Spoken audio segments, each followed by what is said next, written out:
grade 11. This is on the platform of Kids Heaven Public School. So, from our NCERT book of Hornbill, grade 11, we will begin chapter number 4, Landscapes of the Soul. Landscapes of the Soul. Today, we will introduce the story, we will learn about the author, and we will also begin the reading of this interesting story. So, without wasting much time, let us quickly begin with the introduction. This chapter differentiates between the Chinese art form and the European art form. The writer uses two stories to make a contrast. European art is about reproducing an actual view, whereas Chinese art is about not creating a real landscape. So this story, Landscape of the Souls, tells us about two different art forms. What we mean here by art forms is, for example, paintings and drawings that are represented by the Chinese and the Europeans. So what is the difference between the two types of arts? The writer uses two stories to make a contrast. So within this story, we will also come across two anecdotes. That is, two different real stories that shows us the difference between the two art forms. Now, European art is about the real view, okay? Whenever there is a European art, a painting or a drawing, it shows the true view. But the Chinese art does not show the true view of the landscape. European art is an artist's way to let viewers show exactly what he wants them to see in the landscape. So you see, European art, the artist here tells us that, look at, this is the landscape and this is what it actually means. Okay?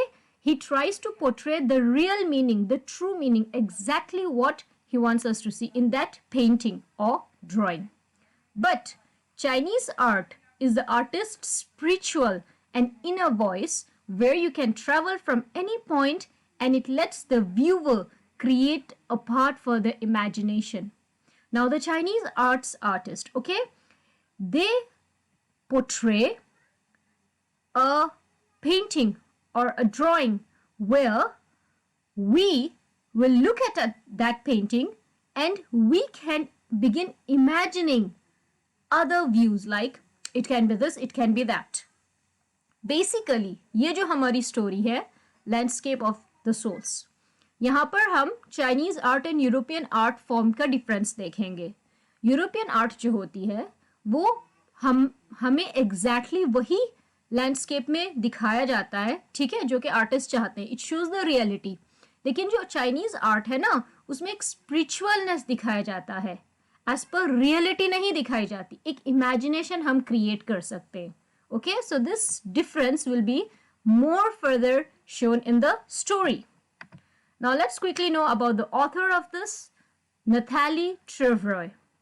Nathalie Trevroy is an art historian who became famous because of her translation of William Dalrymple's work of City of the Jinns into French.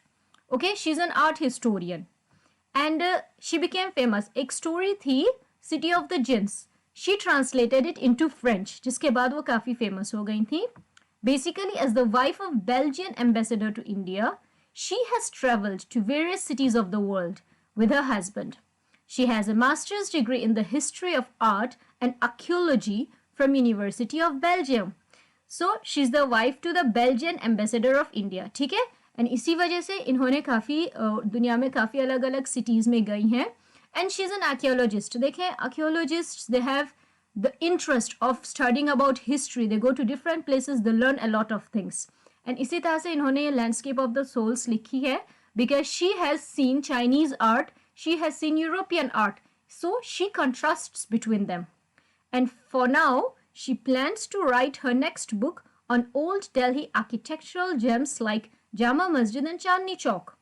देखें, she is the wife of Belgian ambassador to India. So she has also stayed in India and for now her next project she wishes to write about Jama Masjid and Chandni Chowk. That's her next plan. Okay. Now let us begin the landscape of the soul, the reading and understanding of this story.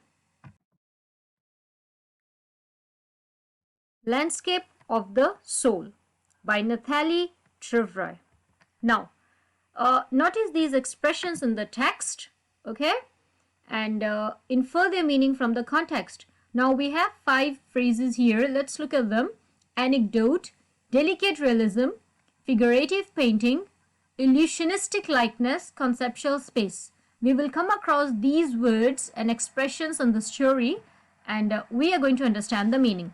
So now let us begin our story, Landscape of the Souls. Now, a wonderful old tale is told about the painter Wu Daozi, who lived in the 8th century. His last painting was a landscape commissioned by the Tang Emperor Xuanzong to decorate a palace wall. अब देखें this story, ये एक painter थे वू डाउजी जो कि 8th century में थे, okay, and इनकी जो आखिरी पेंटिंग थी वो एक लैंडस्केप थी जो कि एक बादशाह थे एम्पायर टैंग जिन और उनका जो महल था उसकी एक दीवार पे ये सजाना था, okay. The master had hidden his work behind a screen so only the emperor would see it. For a long while, the emperor admired the wonderful scene, discovering forests, high mountains, waterfalls, clouds floating in an immense sky, men on hilly paths, birds in flight. अब देखें जो landscape थी वो इतनी खूबसूरत थी, इतनी सुंदर थी. सो जो बादशाह था वो इस वर्क को मतलब एडमायर कर रहा था, देख रहे थे कि उसमें कितना खूबसूरत सीन था, उसमें जंगल थे, ऊंचे पहाड़ थे, पानी का झरना था, बादल आसमान में इस तरह से, एंड देन पहाड़ था, छोटी सी हिल्स थी जिस पे आदमी चल रहे थे, चिड़ियाँ उड़ रही थी. सो वो कहते हैं, look sire said the painter. अब जो पेंटर थे हमारे वू डाउजी वो कहते हैं एम्पेरर से, देखो sire, sire is a word that is used for master. In this cave, at the foot of the mountain dwells a spirit. अब वो एक थोड़ी सी रियलिटी दिखाने की कोशिश करें कि ये जो केव है ना, इसके जो पहाड़ है यहाँ पर एक केव है, एक गुफा है. The painter clapped his hands and the entrance to the cave opened. जो पेंटर है वो डाउजी वो ताली बजाते हैं एंड जो एंट्रेंस है वो गुफा का वो खुल जाता है.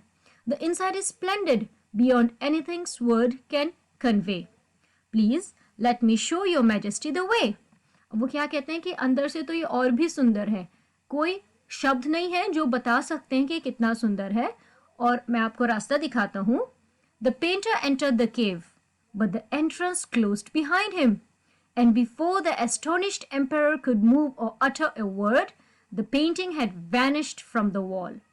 Not a trace of Wu Daozi's brush was left, and the artist was never seen again in this world. अब देखें वो जो गुफा थी, जो पेंटर थे, जब वो ताली बजाते हैं तो वो खुल जाता है, उसके बाद वो उसमें अंदर जाते हैं, एंड एस्टोनिश्ड मीन्स हैरान. सो वो बादशाह जो थे वो हैरान रह गए, इससे पहले कि वो कुछ बोलते, ठीक है, वो पेंटिंग भी गायब हो गई दीवार पे से, और उसके बाद वो डाउजी कभी दोबारा दिखाई नहीं दिए, क्योंकि वो जैसे ही गुफा में घुसे एंट्रेंस बंद हो गया. ठीक है, तो बादशाह तो सोच में रह गया कि इतनी सुंदर पेंटिंग थी, वो एक इमेजिनेशन में रह गए. और ज़्यादातर जो हमारे चाइनीज़ आर्ट फॉर्म है वो यही करते हैं कि वो इस तरह की लैंडस्केप बनाते हैं जिसमें हम देखकर हम अपनी सोच में रह जाते हैं कि किस टाइप की पेंटिंग थी. Now let's continue. Such stories played an important part in China's classical education. The books of Confucius and Zhang Zui are full of them. अब देखें चाइना की जो क्लासिकल एजुकेशन है, ठीक है, मतलब कि जो पेंटिंग से रिलेटेड होता है ज़्यादातर, ये इस तरह की स्टोरीज काफ़ी उसमें पढ़ाई जाती हैं. एंड जो बुक्स हैं कन्फ्यूशियस एंड ज़ांग जुई, इनमें ज़्यादातर इस टाइप की कहानीज होती हैं जो हमने अभी ऊपर पढ़ी है. एंड इसमें क्या होता है कि जो मास्टर होता है guide his disciple in the right direction, ये एक छोटी छोटी ट्रू स्टोरीज होती है. ठीक है, एनेक्डोट का मतलब होता है किसी भी इंसान के बारे में एक छोटी सी ट्रू स्टोरी, जिसमें देखें जैसे कि they are deeply revealing the spirit of the art which was considered. इस तरह से जो हमारे पेंटर्स होते हैं, आर्टिस्ट जो होते हैं चाइना के, वो असल कहानी बताते हैं, लेकिन वो भी एक इमेजिनेशन के तरीके में। अब देखें, वो पेंटर एक पेंटिंग बनाता है, वो बादशाह को दिखाता है, लेकिन इससे पहले कि बादशाह उसे पूरी तरह समझे या देखे, वो गायब हो जाता है अपनी पेंटिंग लेके। सो बादशाह एक इमेजिनेशन में रह जाता है। ओके, अब कॉन्ट्रास्ट टू दिस स्टोरी और another famous one about the painter who wouldn't draw the eye of a dragon he had painted, for fear it would fly out of the painting, with an old story from my native Flanders that I find most representative of Western painting. अब देखें, एक और story है छोटी सी कि एक painter थे, जब उन्होंने एक ड्रैगन पेंट किया, उसमें उसकी आंख नहीं बनाई। क्यों? क्योंकि उनकी ये सोचती, उन्हें डर लगता था कि अगर उसकी आंख बना दी तो वो पेंटिंग में से उड़ के निकल जाएगा। ठीक है, सो इस तरह के जो एनेक्डोट्स थे ये काफी फेमस थे 8th सेंचुरी में। Now let's continue. In 15th century, Antwerp, a master blacksmith called Quentin Metzges fell in love with a painter's daughter. अब एक ब्लैकस्मिथ थे 15th century में, ठीक है, जो कि एक पेंटर की बेटी से प्रेम करते थे। The father would not accept a son-in-law in such a profession. अब जो फादर थे वो पेंटर थे, सो उन्हें जो है ये ब्लैकस्मिथ मतलब लुहार, ये प्रोफेशन एक्सेप्टेड नहीं था। So Quentin sneaked into the painter's studio and painted a fly on his latest panel with such delicate realism that the master tried to swat it away before he realized what had happened. अब देखें Quinton क्या करता है, वो लुहार होता है, लेकिन वो जो फादर होता है ना, वो पेंटर है, उनके स्टूडियो में जाता है एंड एक फ्लाई मतलब एक मक्खी की पेंटिंग बना देता है विथ सच डेलिकेट रियलिज्म। मतलब उसमें इतनी एक डेलिकेट मीन्स नाजुक, realism comes from the word reality, असलियत। सो वो जो पेंटिंग थी फ्लाई की, मक्खी की, वो इतनी रियल लग रही थी कि जब वो पेंटर जो था मास्टर ट्राई टू स्वेट, मतलब हम जैसे मक्खी को मारते हैं भगाने के लिए, भगाने की कोशिश की, लेकिन उन्हें बाद में एहसास हुआ कि वो एक पेंटिंग है, वो असल नहीं है। ओके, सो उन्हें वो ऐसी लग रही थी कि वो असली थी, इतनी अच्छी पेंटिंग थी। अब उसके बाद क्या होता है, Quentin was immediately admitted as an apprentice into his studio. He married his beloved and went on to become one of the most famous painters of his age. अब देखें, उसके बाद जो पेंटर था उन्हें कोई आपत्ति नहीं हुई और क्विंटन की शादी हो जाती है, ठीक है, पेंटर की बेटी से। एंड उसके बाद वो अपने एरा के मतलब अपने टाइम के, अपनी एज के काफ़ी फेमस पेंटर बन गए थे। These two stories illustrate what each form of art is trying to achieve. अब इस स्टोरी से एंड जो हमने पहले पढ़ी थी, इन दोनों में हम देखते हैं कि इन दोनों आर्ट्स में एक मकसद है। A perfect illusionistic likeness in Europe, the essence inner life and spirit in Asia. कि यूरोप की जो आर्ट फॉर्म है उसमें एक परफेक्ट रियलिटी दिखाई जाती है जो अच्छी भी लगती है एंड हम इमेजिन कर सकते हैं, and essence of inner life and spirit in Asia. Asia में that here we are referring to China, कि उसमें जो है एक ऐसी रियलिटी दिखाई जाती है जिसको हम अपने विचारों से इमेजिन कर सकते हैं। जैसे कि जो हमने पहली स्टोरी पढ़ी थी स्टार्टिंग में, कि उस आर्टिस्ट ने जो चाइनीज था वू डाउजी, उन्होंने एक ऐसी लैंडस्केप बनाई थी जिसमें नेचर का सब कुछ था, पहाड़ थे, पानी था, पक्षियां थी उड़ती हुई, ठीक है। सो इस तरह से ये दोनों आर्ट फॉर्म्स जो हैं अपना परफेक्शन दिखाते हैं। Let's continue. In the Chinese story, the emperor commissions a painting and appreciates its outer appearance, but the artist reveals to him the true meaning of his work. अब देखें, जो Chinese story थी उसमें जो बादशाह था वो उस पेंटिंग को देख के उसकी जो बाहर की अपीयरेंस थी उसे बहुत अप्रिशिएट करता था, उसे खुशी हुई थी उसे देख के, लेकिन जो आर्टिस्ट था ही रिवील्स, वो अपना जो है ना उसका जो वर्क था, वो पेंटिंग थी, उसका जो एक डीप मीनिंग होता है वो दिखाने की कोशिश करते हैं। The emperor may rule over the territory he has conquered, but only the artist knows the way within. Let me show the way, the Tao, a word that means both the path or the method, and the mysterious works of the universe. The painting is gone, but the artist has reached his goal beyond any material appearance.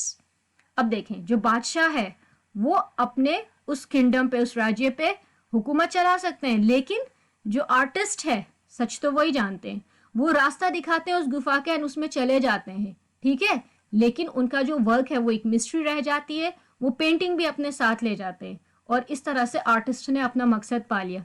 वो एक painting बनाते हैं, बादशाह को दिखाते हैं and बादशाह उसे इमेजिनेशन में रह जाते हैं एंड आर्टिस्ट गुफा में चला जाता है एंड अपनी पेंटिंग भी साथ ले जाता है। ठीक है।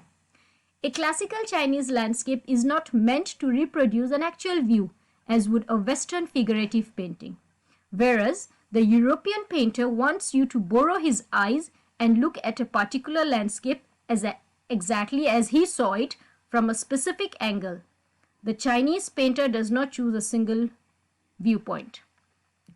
अब देखें, जो चाइनीज लैंडस्केप होती है ना, उसमें जो आर्ट फॉर्म है वो एक्चुअल व्यू नहीं प्रेजेंट करती है, लेकिन जो यूरोपियंस हैं वो हमें एग्जैक्ट व्यू देते हैं।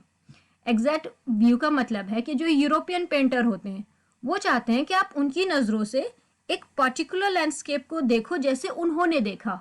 मतलब कि अगर वो इमेजिन करते हैं कि ये पहाड़ हल्के ब्लू कलर का या हल्के ग्रे कलर का है एंड ये इतना ऊंचा है कि ये आसमान छू रहा है, सो वो उसी तरह उसे पोर्ट्रे करेंगे कि आप भी वही देखें। ठीक है। लेकिन जो चाइनीज पेंटर है वो एक व्यू पे नहीं रुकते हैं, वो बहुत ही अलग अलग किस्म के व्यूज प्रेजेंट करते हैं अपने पेंटिंग में कि आप किसी भी व्यू से देखो ना, आप उसमें खो जाओगे। आप अपने लिए एक इमेजिनेशन पैदा कर सकते हो उनकी पेंटिंग में। Now, you see, this is more detail about it. This is even more true in the case of the horizontal scroll, in which the action of slowly opening one section of the painting, then rolling it up to move on to another, adds a dimension of time which is unknown in any other form of painting. It also requires the active participation of the viewer, who decides at what place he will travel through the painting, a participation which is physical as well as mental. The Chinese painter does not want you to borrow his eyes. He wants you to enter his mind. The landscape is an inner one, a spiritual and conceptual space. अब देखें इसमें क्या होता है कि जो Chinese painter है हमारे, वो ये चाहते हैं कि आप उनकी नज़रों से नहीं देखो, लेकिन आप उनकी बात को समझो, उनके जो विचार है, उनका जो माइंड है ना उस पेंटिंग में, आप उसे समझें, आप उसकी गहराई तक पहुंचे, आप उसे खुद फील करें। ये होता है एक चाइनीज आर्ट का मकसद। यूरोपियन आर्ट का मकसद है कि जो वो चाहते हैं आप वही देखो और वो उसी तरह उसे प्रेजेंट करते हैं। Okay, this is the first part. We will study the second part in the next video.